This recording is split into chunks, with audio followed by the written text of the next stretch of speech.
Let's turn to Washington, where lawmakers are debating a bill sparked by the outcry over the deaths of Black Americans at the hands of police. The legislation to tackle police brutality was put forward by the Democrats in the House of Representatives, with a vote expected later. And this is all taking place on a backdrop of events marking 1 month since the death of George Floyd. Well, Democrats have been putting their case to the media. Here's Congresswoman Sheila Jackson-Lee. That the George Floyd Justice in Policing Act is not a figment of our imagination, is not an idea that we just wanted to exhibit our proudness of the law. But this legislation is America's legislation. It is a patriotic stance that says that we all are created equal under the law, and we are not to be denied that equality. Well, let's take a look at the bill. It's called the George Floyd Justice in Policing Act of 2020. It aims to make it easier to prosecute police for misconduct, ban chokeholds and no-knock warrants. It also forces federal police to use body and dashboard cameras. Well, right now, that bill is being debated by the House of Representatives, which is controlled by the Democrats and so is likely to pass. But the bill then has to pass to the Senate, which Republicans control. And the Senate Majority Leader Mitch McConnell had called it a non-starter. Well, also relevant to this story, last night this happened in Washington. A rival police reform bill put forward by the Republicans in the Senate failed to get enough votes to advance. 60 were needed for it to pass. The Democrats blocked the bill, calling it a toothless response to police brutality.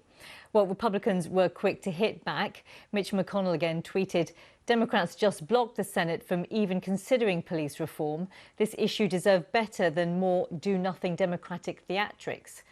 Well, we looked at the Democrats' bill, so let's digest the Republican one for you now. It's called the Justice Act and was put forward by this man, Republican Tim Scott.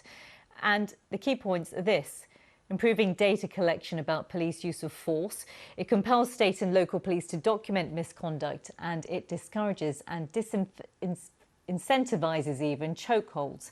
While there is some overlap between both bills, articles like this one point out that this Republican Act is notably more limited than that of Democrats' Justice in Policing Act. Democratic Senator Kamala Harris had a different, more harsh assessment. She called the Republican bill empty and not about real consequence and real accountability. So both sides here digging their heels in. Anthony Zerka is monitoring the developments for us in Washington. Unity is not a word that we use often at the moment in the Senate or in the House of Representatives. Anthony, what's your take on what's going on here? I think it was always going to be a challenge to get something through Congress, a divided Congress, particularly during an election year, just 4.5 months away from the presidential election. I think the key sticking point, as you highlighted here, was whether to compel local police departments to reform or to use incentives, as the Republicans want, to try to convince them, try to coax them to do things like banning chokeholds by withholding federal funds or offering additional federal funds for them to reform. So we have two different ways of looking at tackling police reform in two different chambers of Congress. And right now, at least, there doesn't seem to be a lot of room to compromise or a lot of willingness to. I think both sides may want to take this issue to the voters in November. And is that how long that we'll have to wait, Anthony, for any kind of resolution as to what's going to happen with the police bill? Well, you got to remember, we're not only electing a new president in November here, we're also electing an entirely new House of Representatives and a little more than a third of the Senate. All of those chambers and the president will be sworn in at the beginning of next year. So if nothing gets done now, and it looks increasingly likely that nothing is going to get done, then we'll have to look to January, February of next year with a new Congress and possibly a new president to make efforts on reform when this logjam, this divided government, could be broken. OK, Anthony, thank you very much for that update. Anthony Zerka there in Washington. And of course, as soon as we get that decision, which we're expecting in probably about 3 or 4 hours' time, we will bring that to you here on BBC News. Well, the reason there is so much impetus around these bills is, of course, the death of George Floyd. Today marks a month since the 46-year-old black man died in police custody in Minneapolis. This memorial marks a spot where a white police officer knelt on his neck for nearly 9 minutes as he lay on a pavement. There was outrage around the world. Millions joined protests about racial inequality and police brutality. This was one of them in London. We saw similar rallies in New Zealand, Australia, Amsterdam and Kenya. Colonial symbols were torn down. This statue of slave trader Edward Colston was thrown in a river during a protest in Bristol in England. The message everywhere that communities must undo systematic racism. Here's the BBC's Ritu Prasad on what's changed in America and why it's important.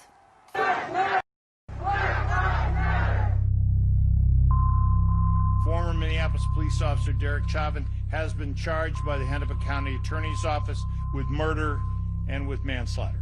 Within 4 days of George Floyd's death, this cop was arrested and charged with second-degree murder. That's the fastest charges have been brought against any officer in Minneapolis, and it's a rarity nationwide. A recent analysis found that 99% of killings by police from 2014 to 2019 did not result in a conviction or charge. In the weeks that have followed, police reform has been introduced at all levels of government. Minneapolis wants to cut funding to its police department. New York repealed a law that locked down police complaint records. Yo, stop choking him, bro! The U.S. has tried to tackle police reform in the past, but it's never happened this quickly. Almost immediately following Floyd's death, protests erupted across the U.S., in all 50 states and in more than 2,000 cities. Then they took off around the globe too, igniting discussions on racism and colonialism in more than 60 countries.